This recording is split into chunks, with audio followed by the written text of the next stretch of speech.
당시에 신할 왕 아므라벨과 엘라살 왕 아리옥과 엘람 왕 그돌라오멜과 고임 왕 디달이 소돔 왕 베라와 고모라 왕 비르사와 아드마 왕 시납과 스보임 왕 세메벨과 벨라 곧 소알 왕과 싸우니라. 이들이 다 시딤 골짜기 곧 지금의 염해에 모였더라. 이들이 12년 동안 그돌라오멜을 섬기다가 제13년에 배반한지라.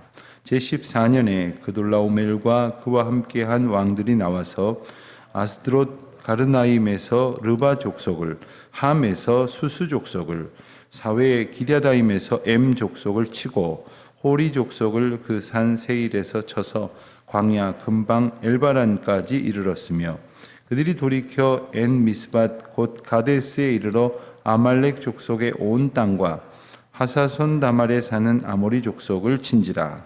소돔 왕과 고모라 왕과 아드마 왕과 스보임 왕과 벨라 곧 소알 왕이 나와서 시딤 골짜기에서 그들과 전쟁을 하기 위하여 진을 쳤더니 엘람 왕 그돌라오멜과 고임 왕 디달과 신할 왕 아므라벨과 엘라살 왕 아리옥 네 왕이 곧 그 다섯 왕과 맞서니라. 시딤 골짜기에는 역청 구덩이가 많은지라. 소돔 왕과 고모라 왕이 달아날 때에 그들이 거기 빠지고 그 나머지는 산으로 도망하매 네 왕이 소돔과 고모라의 모든 재물과 양식을 빼앗아가고 소돔에 거주하는 아브라함의 조카 롯도 사로잡고 그 재물까지 노략하여 갔더라. 도망한 자가 와서 히브리 사람 아므람에게 알리니 그때에 아브라함이 마므리 족속 마므레 상수리 숲을 근처에 거주하였더라. 마므레는 에스골의 형제요 또 아넬의 형제라. 이들은 아브람과 동맹한 사람들이었더라. 아브라함이 그가 조카가 사로잡혔음을 듣고 집에서 길리고 훈련된 자 318명을 거느리고 단까지 쫓아가서 그와 그의 가신들이 나뉘어 밤에 그들을 쳐 부수고 다메섹 왼편 호박까지 쫓아가 모든 빼앗겼던 재물과 자기의 조카 롯과 그의 재물과 또 부녀와 친척을 다 찾아왔더라. 아멘. 오늘 말씀은 우리가 어제 본 말씀대로 이제 아브라함과 롯이 이제 갈라서서 각각 이제 자기의 정착지에서 살아가던 중에 있었던 일을 기록한 내용입니다. 우리가 앞부분에 읽은 것처럼 낯설고 그리고 생소한 많은 이름이 나옵니다. 그것은 어떤 사람의 이름이기도 하고 그리고 그 지역의 이름이기도 합니다. 한마디로 이야기를 하면 그 지역의 왕들의 이름이 나오면서 그들이 싸웠다는 겁니다. 그들이 싸웠는데 그들이 개인의 싸움을 한 것이 아니라 왕으로서 그 자기의 부족 혹은 자기의 나라를 이끄는 가운데 싸움을 벌였으니 전쟁입니다. 그런데 이 어느 나라와 어느 나라의 전쟁이 아니라 지금 읽은 것처럼 이쪽에 여러 나라와 또 이쪽에 여러 나라가 패싸움을 벌이고 있는 겁니다. 가만히 보면 이렇게 거창하게 여러 나라가 소위 연합군을 결성하여 싸우는 것이나 초등학교 아이들이 서너 명씩 그냥 엉겨붙어서 싸우는 것이나 원리는 같습니다. 왜 이런 싸움이 인생 가운데에 또 역사 가운데에 끊이지 않을까? 우리는 앞서 13장에서 아브라함과 롯의 개인적인 갈등을 보았습니다. 개인적인 갈등이 13장의 내용이었다고 한다면 그 갈등의 그 끝이 이렇게 발전적인 어떤 그 해체, 발전적인 그러한 그 분리로서 결말이 되어지는 것을 오늘 우리가 어제 보았는데 오늘 본문에서는 개인과 개인의 갈등이 아니라 나라와 나라, 민족과 민족의 갈등 양상으로 나타나는 것을 보게 된 겁니다. 게다가 이것은 아까 말씀드린 것처럼 그 지역을 기반으로 한 두 지역 연합군 간의 싸움입니다. 현대 전쟁은 그 연합의 어떤 그 양상이 지역만을 기반으로 하지는 않죠. 멀리 떨어진 나라들끼리 같은 어떤 그 신념을 가지고 연합군을 결성하여 싸움을 벌이고 있습니다. 물론 북대서양 연합 기구라든가 혹은 아세안 연합 이라든가 뭐 이런 식으로 지역 간의 어떤 동맹을 가지고 경제 협력 또한 군사 동맹 이런 것들을 맺어가고 있는 것들이 주요한 양상이기도 하지만 싸움 가운데에서는 사실 어제의 적이 동지가 되기도 하고 또 동지였던 자들이 적이 되기도 합니다. 정치인들 다투시는 것을 이렇게 보면 가만히 보면 우리가 금방금방 잊어서 그렇지 몇 년 전 뉴스를 되돌아보면 이들이 엄청 이렇게 다투고 싸우던 관계인데 또 한 팀이 되기도 하고 또 한 팀이 되었던 자들이 갈라서기도 하고 그렇습니다. 그 모든 싸움의 원리는 무엇일까? 바로 인간의 욕망 그리고 끊임없이 자기 것을 남의 것보다 더 불리려고 하는 그리고 자기가 가진 것보다 더 가진 남의 것을 그냥 보아 넘어가지 않으려고 하는 그런 갈등과 다툼이 있을 것입니다. 그리고 그 또 한 축에는 빼앗길 것에 대한 불안과 염려가 있을 겁니다. 만약에 우리 모두가 아무도 내 것을 빼앗지 않는다라고 생각을 하면 누가 싸우겠습니까? 저쪽에서 나를 죽이려고 하지 않는다라고 생각을 하면 굳이 나도 여차하면 죽이기까지 하서라도 나를 보호하겠다는 생각을 굳이 왜 하겠습니까? 가만히 보면 인생사의 갈등이라는 것이 그리고 인류의 갈등이라고 하는 것이 어디서부턴가 방향이 바뀌어져 버린 겁니다. 그러니까 하나님의 원리에서 하나님 없는 사람의 원리로부터 바뀌어져 버린 겁니다. 하나님의 원리라고 하는 것은 서로 섬기며 사랑하며 서로 베풀고 나누고 서로를 하나님의 은혜 가운데에 주신 은혜로 돕는 그러한 원리를 주셨다면 세상의 원리는 남이 나보다 잘 되는 걸 못 보니까 뺏고 심지어 죽여서라도 뺏는다. 그러니까 우리가 과연 우리는 이러한 세상의 원리로 돌아가고 있는 이 세상의 흐름 속에서 하나님의 원리를 가지고 살아가느냐. 물론 그렇다고 해서 내가 다 아무것도 가질 수 없고 오히려 내가 지켜야 할 것을 지키지 못할 정도로 다 내주고 살자는 것은 결코 아닙니다. 하나님께서 우리가 이 세상 가운데에 감당할 수 있도록 허락해 주신 그 질서와 하나님의 법도와 원리 가운데에서 우리에게 주신 사명을 잘 이루어 갈 수 있도록 그리고 그 가운데서 하나님의 무엇보다도 뜻이 세워질 수 있도록 하기 위하여 과연 우리는 얼마나 힘쓰고 있는가 하는 겁니다. 오늘 1절 말씀을 보면 시날왕, 엘라살왕, 또한 엘람왕, 고임왕, 또 2절에 소돔왕, 모라왕, 또 아드마왕 이런 여러 왕이 등장을 합니다. 간단하게 살펴본다면 이 요단강 혹은 이 갈릴리 이 쪽을 중심으로 해서 흔히 요단 동편, 요단 서편 이런 표현을 자주 쓰는데 예나 지금이나 이 강은 아주 중요한 경계가 됩니다. 물론 요단강은 그 깊고 넓은 강은 아닙니다. 그러나 그 강도 쉽게 건널 수 있는 것은 아니었기 때문에 자연스럽게 경계가 되어 나누어져 있었는데 이 동쪽에 있는 그 1절에 있는 나라들이 이제 동편에 있는 나라들이라고 한다면 이제 서편에 있는 나라들이 2절에 이제 기록이 되어져 있습니다. 근데 이들이 싸워가는 가운데에 갈등을 하는 가운데에 모종의 어떤 질서가 형성이 돼서 4절에 보면 12년 동안 그돌라오메를 섬겼다. 그러니까 일종의 이제 상하 관계가 주종 관계가 섬기는 쪽과 섬김을 받는 쪽이 그 나름대로의 어떤 그 계급 내지는 그 질서가 고착이 되었다고 하는 것이죠. 12년 동안 이렇게 살아왔다가 13년에 배반을 했다고 했습니다. 배반을 해서 더 이상 조공을 바치지 않겠다. 더 이상 당신네들이 하라는 대로 하지 않겠다.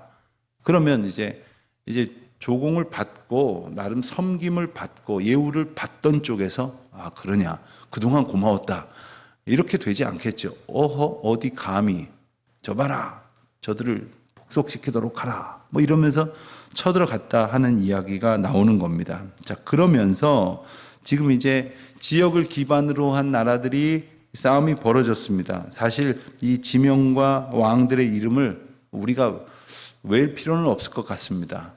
저도 신학교 다닐 때 여기 구약 교수님께서 이 시험 문제를 내는데 이 성경을 그대로 확대 복사를 하셨는데 확대 복사를 하고서는 중간중간에 이렇게 화이트로 이렇게 지우셨더라고요.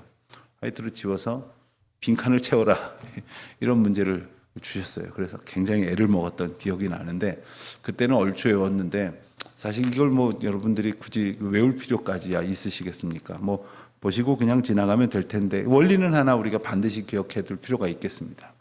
이 연합에 하나님이 없다는 거죠.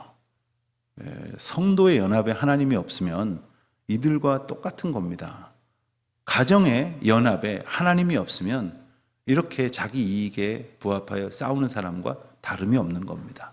아무리 좋은 뜻으로 모인 여러 집단이나 어떤 단체나 뭐 이런 곳에서 이런 모임이 하나님이 계시지 않으면 그 사랑의 원리가 없다면 다투는 것과 꼭 같습니다.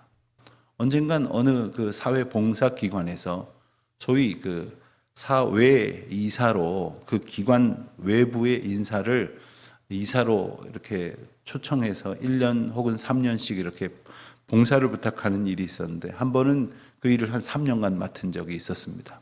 참여를 하는데 참 좋은 뜻이어서 나는 어떻게 이분들을 도울까 벅찬 마음으로 갔는데 첫 번째 이사회 때 너무 실망을 했어요.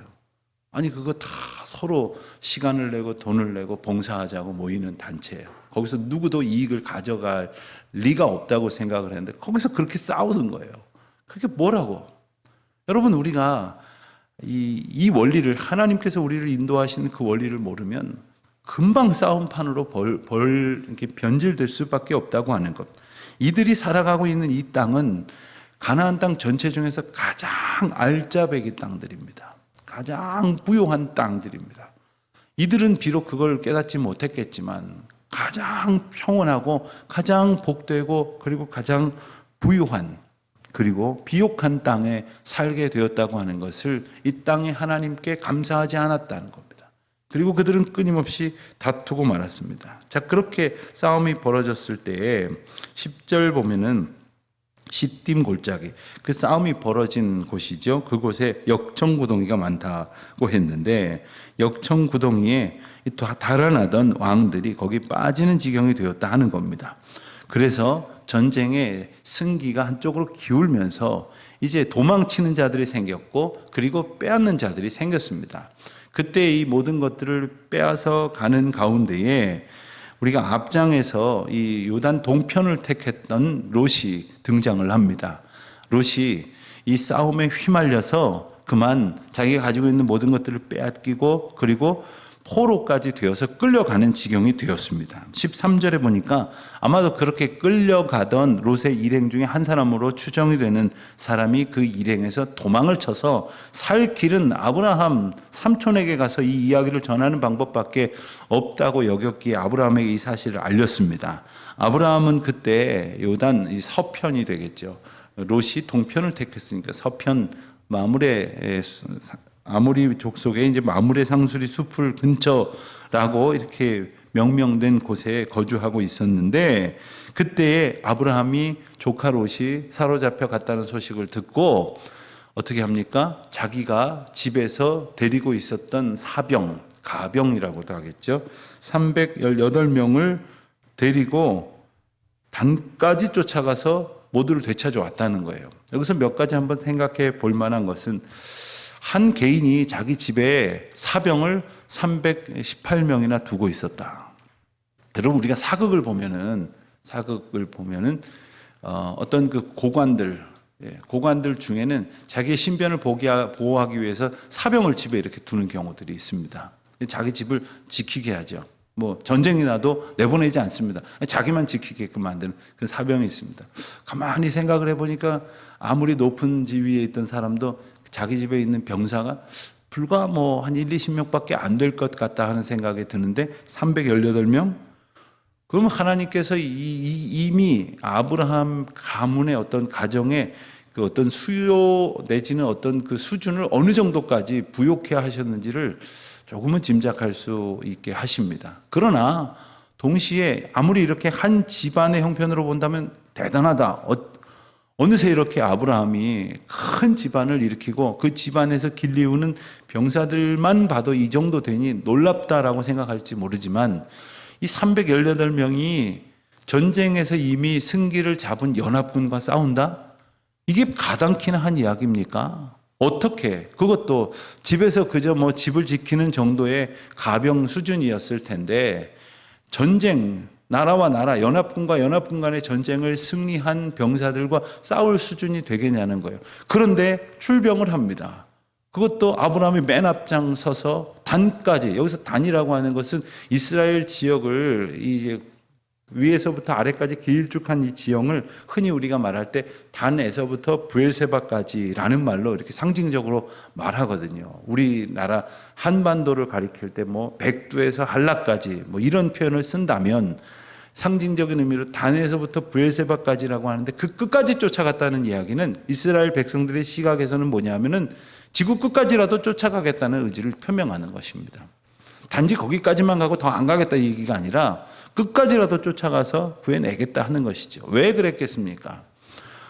롯이 이뻐서 그랬을까요? 롯이 조금 전에 우리가 앞장에서 13장에서 헤어지는 장면을 보면 사실 좋게만 헤어지진 않았을 것 같아요. 뭐 굳이 뭐 의심의 눈초리로 보지는 않더라도 헤어지면서 어디 좋게만 헤어지겠습니까? 인생사에 여러 종류의 이별이 있지만 헤어질만 하니까 헤어지는 거죠. 뭐 서로 좋게 하나님의 인도하심을 구해서 헤어집니다만은 왜 나름대로 마음에 섭섭함이 없었겠습니까? 그러나 아브라함은 지금 그런 것에 창념하지 않습니다. 하나님께서 하나님의 택한 백성으로 선택하여서 살게 하신 자신과 자신의 가문, 하나님의 백성으로 선택된 자들이 온전히 하나님의 자녀됨을 누리면서 살아가기 위해서는 하나님이 이들을 이렇게 망하도록 두지 않으실 거다. 바로 부족 하나만 나를 통해서 이 구원의 은혜를 베푸시기를 원하실 것이다라는 생각을 분명히 깨달았기 때문에, 그리고 가만 생각하면 우리 집에 이 많은 사병을 두고 있었던 것도 어쩌면 이때를 위함일 것이다 하는 하나님의 인도하심에 대한 그 확신을 가지고 두려웠겠지만 출병을 했던 것이고, 우리가 본 것처럼 모든 것들을 다 되찾아왔다는 것이죠. 그런데 이 15절 말씀을 보면 그와 그의 가신들이 나뉘어 밤에 그들을 쳐 부수고, 이 장면을 보면 아마도 어떤 정규적인 방법으로 그냥 318명 일렬로 쭉 서가지고 가서 그냥 쾅 붙어가지고 그들을 물리칠 수는 없었을 것입니다. 인원도 인원이려니와 그들은 아주 훈련된 정병이었다는 것을 생각한다면 그들을 이제 아마도 이렇게 나누어 가지고 밤에 아마 기습을 했든지 혹은 어떤 그 게릴라 작전을 펼쳤든지 간에 적절한 그 지혜를 모아서 그 작전을 가지고 마침내 다 쫓아가서 그들에게 빼앗겼던 모든 것들을 다 되찾아왔다. 여러분, 이것을 롯의 입장에서 한번 생각을 해보겠습니다. 롯의 입장에서는 자기가 잘못한 건 없는 것 같지만 그 전쟁사에 휘말려 버렸습니다. 어쩌면 잘못한 것이 있다고 생각한다면 거슬러 올라가서 자기 안목에 보이는 것에 좋은 대로 애굽 같았다고 했거든요. 요단 동편이 애굽 같았다고 했어요. 풍요로운 땅 같으니까 저것이 좋겠다라고 선택을 했는데, 그곳의 사람들은 악하다고 말씀하셨던 하나님의 말씀처럼 그들에게 몇 년 후에 이와 같은 일이 있을 것이라고 생각했다면 그곳을 선택하지 않았을 것입니다. 우리가 정말 하나님의 인도하심을 구한다고 말은 하지만 실상은 내 눈에 보기에 좋은 대로 살아가려고 하는 그러한 나의 자아가 계속해서 일렁이지만, 오늘도 정령 하나님의 인도하심, 우리 눈에 보는 것, 우리 눈에 보이는 것을 쫓아가려고 하는 이 우리 마음의 연약함을 주님께서 도우셔서 정말로 하나님의 인도하심을 꼭 붙들 수 있도록, 놓치지 않을 수 있도록 하나님 나를 강권적으로 붙들어 주셔서 내가 막 이쪽으로 걸어가려고 해도 나를 꽉 잡아서 하나님의 길로 인도하여 달라고 정말 우리 주님의 은혜를 구하는 기도가 우리 가운데 있어야 할 것이겠습니다. 특별히 하나님께서는 아브라함을 통해서 롯을 구원하셨듯이 예수 그리스도를 통해서 우리 모두를 구원하셨습니다. 그리고 구원받은 자의 감격으로 살아간다는 것이 어떤 것인지를 우리가 깨닫게 됩니다. 롯이 우리가 내일 또 보겠습니다만은 사실 이 구원 얻은 자의 감격으로 남은 삶을 살지 못합니다. 그렇기 때문에 많은 문제가 또한 생겨납니다. 오늘 우리는 구원 얻은 자의 기쁨과 감사함의 고백과 그리고 구원 얻은 자에게 주시는 사명에 응답하는 충성으로 오늘 하루를 살아갈 수 있게 되시기를 우리 주님의 이름으로 축원드립니다. 기도하겠습니다. 하나님 아버지, 참 비겁했던 아브라함에게 이만큼의 용기를 주신 주님의 놀라우신 은혜를 찬양합니다. 어리석고 연약하기 짝이 없는 저희들에게 하나님의 권능을 베풀어 주셔서 오늘 살아가는 저희들이 세상에 넘어지는 것이 아니라 주님의 뜻대로 세상을 이기고 주님의 뜻을 선포하며 살게 하여 주시옵소서. 예수님의 이름으로 기도드립니다. 아멘.